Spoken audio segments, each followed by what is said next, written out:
Bonjour, chers compatriotes.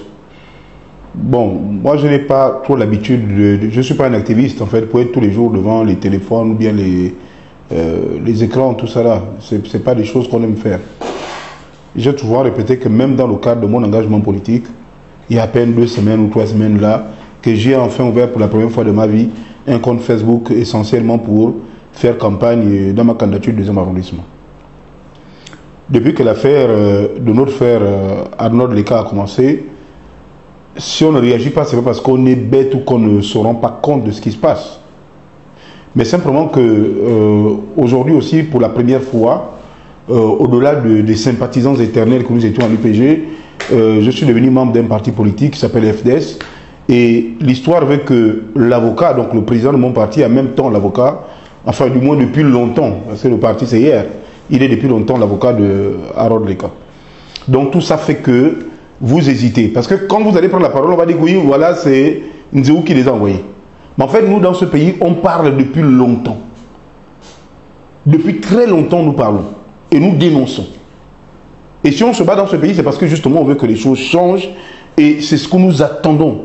Et c'est les raisons pour lesquelles nous sommes allés soutenir M. Oligui Nguema pour sa candidature à la présidence et en faire de lui un président élu par les Gabonais. Et bien élu par les Gabonais.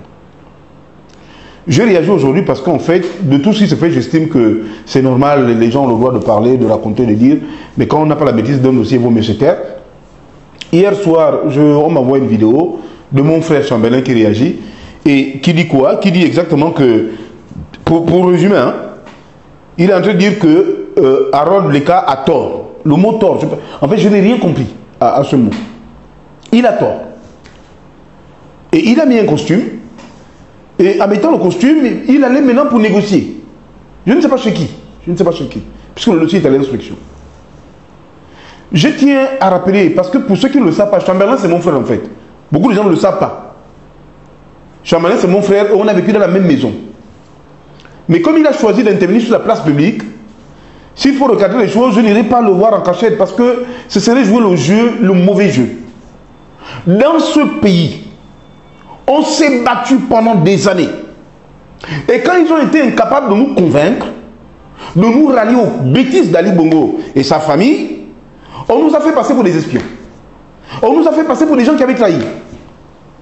Et c'est ça qui se passe dans ce pays. On ne peut pas accepter pour nous qui avons tant souffert, qui avons été séquestrés, qui avons été arrêtés, qui avons été envoyés dans des prisons devant nos familles, d'accepter. Moi j'étais au tribunal, par exemple la dernière fois quand on déférait Harold Leka, je suis arrivé le matin, je passais toute ma journée au tribunal jusqu'à vers 22h, 23h lorsqu'il a déféré. J'ai vu sa famille, j'ai vu sa maman pleurer, un peu comme mes parents criaient dans les halls du tribunal quand on me déférait à 23h minuit en 2016. Je ne peux pas accepter que toi, Moukwama, qui est mon frère, qui est, je suppose aussi le frère de Harold, qui est communicateur, tu viens de dire que oui, Harold a tort dans cette affaire, parce qu'il est journaliste, et ce tort-là veut que maintenant, désormais, tu as mis le costume et tu es en train de chercher la porte où on va négocier. Harold n'a tort de rien du tout.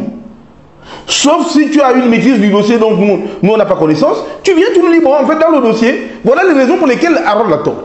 Il ne suffit pas de venir devant un téléphone, dans ton costume, et dire Harold a tort. Il a tort de quoi? Il a tort d'être une voix indépendante au Gabon. Il a tort de donner la parole aux opposants, aux hommes politiques dans leur, peu importe leur sensibilité politique. Il a tort d'aider la société civile. Il a tort de porter la voix des sans-voix. C'est certainement ça ton tort. Il a tort d'avoir un contrat qu'il n'a pas sollicité. Ça veut dire qu'une entreprise veut communiquer, vient vers lui parce qu'il a il a un certain aura et qu'il a une assise sur la place, c'est un média qui est suivi, qui est entendu, qui est apprécié. Il est donc normal qu'une entreprise vienne vers lui pour lui dire, écoute, jeune homme, nous avons besoin de toi, voici le contrat qu'on vous propose. Il a tort, oui, d'avoir accepté ce contrat. Mais avoir tort d'avoir été arrêté, c'est grave. Harold Leka, dans cette affaire qui n'a pas commencé aujourd'hui, parce que ça fait quand même près d'1 an, ou sinon un peu plus, que cette histoire a commencé. Le 9, exactement le 9 octobre, peut-être que tu n'as pas tous les éléments. Harold Leka par le canal de son personnel, puisqu'il vient de déposer une convocation, il est informé qu'il y a une convocation, donc la DGR veut le voir, il fait quelque chose de simple, parce qu'il est organisé, parce qu'il est sérieux, parce que c'est un père de famille, parce que c'est un chef d'entreprise. Et ce n'est pas un voyou qui va fuir son pays, en dépit de ce qu'il avait déjà vécu par le passé. Il est resté au Gabon. Il a pris la convocation, il a fait mieux que certains, qui se contentent de dire je suis en voyage. Non. Il a filmé son billet. Il a répondu à l'agent de la DGR pour dire je rentre mercredi. Et quand je rentre le mercredi, ensuite je passe chez vous le jeudi en matinée. Donc celui qui informe la DGR qu'il est en voyage, c'est lui-même. Celui qui informe la DGR que je reviens à telle date, c'est lui-même. Et celui qui dit à la DGR que pour ne pas me soustraire à la convocation d'une autorité comme la vôtre, dès que je rentre le lendemain, je suis chez vous, c'est lui-même. Bon, dis-moi un peu, Moukwama, toi qui sais tout, parce que toi tu es mon frère, mais souvent je suis un peu surpris. Je vous regarde tout le temps dans les réseaux sociaux, matin, midi, soir. Je sais que vous vivez de ça. Mais on ne peut pas vivre aussi sur la souffrance de quelqu'un qui est en train de souffrir dans une prison. Parce que justement, il n'a rien fait de mal. Quand on a fait tout ça, quand on est allé jusqu'à filmer son billet, envoyer à la DGR, annoncer que je reviens le vendredi, il dit pour faire foi de ce que je vous dis, voilà le billet, je vous envoie le billet. Mercredi, je rentre et jeudi, je suis chez vous. Dites-moi un peu, tous ceux qui sont convoqués dans les DGR et les OB2, ils font la même chose. Qu'est-ce qui peut justifier qu'un individu comme ça, qui est un chef d'entreprise, lorsqu'il a fini de vous dire que je rentre telle date et que le lendemain je suis chez vous, qu'est-ce qui peut justifier que les agents décident quand même d'aller l'attendre à l'aéroport et de le prendre comme si c'était un terroriste ou un bandit? Tu peux me dire ce qui peut justifier ça? Parce qu'il commence par dire aux Gabonais, qu'est-ce qui justifie que la DGR aille le prendre à l'aéroport? Dis-nous un peu, est-ce que c'est un voyou qui va fuir? Est-ce que c'est un bandit? Est-ce que c'est un récidiviste de fuite? Quand on le convoque, il n'est jamais là. Qu'est-ce qui peut justifier ça? Il y a la police de frontière qui est là. Le pays est quand même organisé, comme vous aimez le dire. Mais qu'est-ce qui justifie que la DGR aille chercher ce gars à l'aéroport? Qu'est-ce qui justifie que lorsqu'il a la DGR, il doit être menotté sur un couloir? Le couloir, au bout du couloir, il y a une grille. Ça veut dire que ça se ferme, tout se ferme. Ce n'est pas un voyou que vous avez, c'est un chef d'entreprise. Vous le menotez sur une chaise. Donc tous les jours qu'il fait la DGR, il est menotté sur une chaise. Toi qui es communicateur et grand journaliste, grand reporter international du Gabon, tu ne dis pas tout ça en fait. Tu dis juste que ce gars-là, il a tort. Et ensuite, vous le baladez entre le tribunal et la DGR, le procureur le renvoie, et ensuite il revient toute une journée passée au tribunal, c'est pour être déféré vers 23 heures. Quel est son tort? Est-ce qu'avoir un contrat est un tort? Est-ce qu'il n'a pas exécuté le contrat? Il faut faire extrêmement attention, Eric, il faut faire extrêmement attention. Je veux bien que vous mangez dedans. Je veux bien. Mais on ne peut pas se permettre de dire ce que tu as dit là. Je trouve ça très grave. Maintenant, considérons que tu sais de quoi tu parles. Puisque nous tous, nous voulons qu'Harold soit libéré, puisqu'on estime qu'il n'a rien fait. Et tu peux nous indiquer quelle est la porte, puisque toi tu as mis le costume. Moi j'ai encore ma chemise, il n'y a pas de problème. Je vais sortir de la maison, je vais essayer de faire un tour à Montboué, acheter même un costume par terre, c'est de 10 000, 15 000. Je vais mettre au corps et je vais te suivre. Tu vas un peu me conduire un peu là où on va négocier. On négocie chez qui au fait? On fait quoi? Il a tort et puis on va où? Chez le procureur? Ou bien il y a une entreprise, ou bien la CDC. Je ne sais pas, c'est où? On va dis un peu au Gabonais, on va négocier où? Chez qui? Chez le président de la République, puisque vous tous avez le numéro du président de la République. C'est lui qui est responsable de l'arrestation d'Harold. Parce qu'il faut dire aux gens que quand on va négocier chez qui? Il faut arrêter ça. Et tu as déjà fait ton jugement, tu as déjà fait le procès, et il a tort dans ton procès. Mais ne négocie pas puisqu'il a tort. Je tiens juste à rappeler qu'un jour, si Harold Leka sort de là, ce ne sera pas du fait de tes costumes ou de tes négociations occultes.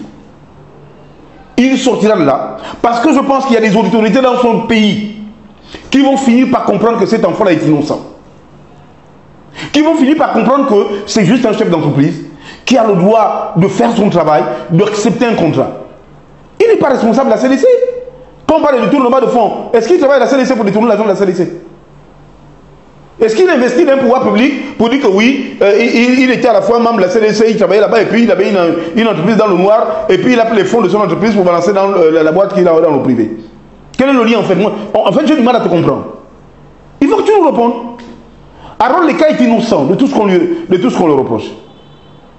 Moi, si j'ai des gens pour qui il faut attirer l'attention, c'est le chef de l'État. Parce qu'on ne veut pas se retrouver dans un pays où nous nous sommes battus autant pour que ce pays soit libéré. Et lorsque Oli Nguema arrive, on continue d'avoir des gens, soit des frères, des amis, des connaissances, qui continuent d'instrumentaliser le dossier pour faire payer soit des adversaires, soit des ennemis, ou des gens qui les érigent en ennemis de leur vie. Je ne sais pas pourquoi.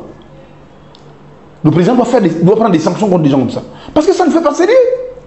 Nous, on n'a pas élu un président pour nous retrouver dans un pays où des gens, même, je ne sais pas, peut-être que je n'ai pas un souvenir clair. Mais même en 14 ans, ou je ne sais pas combien d'années de mandature d'Ali Bongo, sa femme et son fils, parce qu'ils étaient peut-être à Niger au Gabon, et bon, avec beaucoup d'autres qui sont toujours là aujourd'hui, je n'ai pas entendu qu'un journaliste a été arrêté, déféré. Mais sous la 5e République, dont la République qui nous donne, qui s'appelle 5e République, nous l'avons élu. C'est dans cette République que les maudits, parce qu'il y a des maudits au Gabon, qui par chance, ils sont autour du président, amènent le désordre dans ce pays. Ce n'est pas acceptable. Et moi j'ai tenu à dénoncer ça, Eric. Il faut arrêter. Il y a des gens qui sont meurtris aujourd'hui dans les maisons. Il y a des journalistes, même quand ils ne parlent pas, ça leur fait mal de voir un collègue arrêté de cette façon, sous prétexte qu'il avait un contrat. Mais si un contrat a été mal exécuté, ou qu'il y a des choses dans le contrat, on va au tribunal commercial, est-ce que c'est une question de qui passe au pénal? Depuis qu'on amène quelqu'un en prison parce qu'un contrat a été bien ou mal exécuté, ce n'est pas la question. C'est ça que tu dois d'abord dénoncer. De dire pourquoi un problème de contrat qui doit passer au tribunal commercial se retrouve géré par le pénal. Depuis quand? Tu dois commencer par dénoncer pourquoi il est pris par la gendarmerie à l'aéroport. Tu dois commencer par dénoncer les conditions de sa séquestration. Parce que ce n'est pas cette arrestation n'a pas été régulière. Donc il faut arrêter votre comédie. Je vous invite à arrêter votre comédie. Regarde tous les autres comédiens qui étaient derrière les téléphones en France. Parce que les vrais combattants ici ne profitent pas du régime d'Oligui. Ceux qui ont combattu de façon frontale au régime d'Oligui et qui sont restés au Gabon, qui ont eu la têtutesse de rester, ne bénéficient pas du régime d'Oligui. Ceux qui en profitent, c'est les enfants de hier, qui ont commencé à faire du bruit dans les marchés ou à gauche, à droite. Ceux-là, on les a pris parce qu'en fait, ce n'étaient pas des gens qui se sont affrontés directement au régime. Parce que la plupart des gens qui étaient dans ce régime-là sont encore là. Et donc préfèrent orienter les choses vers ceux qui étaient les téléphones en Europe. Ils sont où les revendicateurs d'hier? Femmes et hommes, d'autres devenus ministres, et qui foutent le bordel dans ce pays-là. Ils sont où maintenant? Ils demandent le chrono pour dire qu'on ne parle d'un journaliste. Donc s'il vous plaît, il faut arrêter vos bêtises. Moi j'ai tenu vraiment à te le dire aujourd'hui. J'ai tenu à te le dire. Il faut arrêter.